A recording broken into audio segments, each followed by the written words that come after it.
তো এই সবেমাত্র স্নান করে বাইরে এসে জানালার কাছে দাঁড়িয়ে দেখছি যে প্রচণ্ড পরিমাণে বৃষ্টি হচ্ছে, আর তার মধ্যে সাথে জামা কাপড় ছিল। আমি তো এখন আনতেও পারবো না, কারণ আগে আনা হয়নি, এখন গেলে আমি ভিজে যাব। আর তার মধ্যে ঘরের দড়িটার মধ্যে দেখো কত জামা কাপড় মেলা রয়েছে।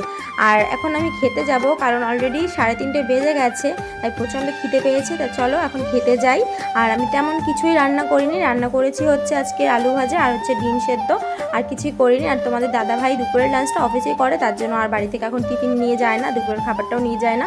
তো তার মধ্যে দেখো কাঁচা লঙ্কা দিয়ে আমি খাচ্ছি ভাত। তোমরা কারা কারা আমার মতন এরকম কাঁচা লঙ্কা দিয়ে কামড়ে কামড়ে ভাতের সাথে খেতে ভালোবাসো? আমার তো প্রচণ্ড ভালো লাগে। আর খেতে বসে আমার এত পরিমাণে জল তৃষ্ণা লাগে কি বলবো, অর্ধেক পেট আমার জল খেয়েই ভরে যায়। অনেকে বলে খেতে বসে এরকম জল খেতে নেই, কিন্তু আমার না একটা বাজে অভ্যাস এটা। তো যাই হোক, সিরিয়াল দেখতে দেখতে আমার খাওয়া কমপ্লিট হয়ে গেছে, তার মধ্যে আমি বাসন দুটো ধুয়ে নিচ্ছি। আর খুব বাজে অভ্যাস, কদিন ধরে শুধু টিভি দেখে দেখে ভাত খাচ্ছি, আগে এরকম খেতাম না। তো খেয়ে এবার একটু শোবো, কিছু করার নেই, আমি শুয়ে পড়ি। অনেকে বলে খেয়ে শুতে নেই, একটু হাঁটতে হয়, কিন্তু আমি এখন শুয়ে পড়বো। তো চলো, টাটা।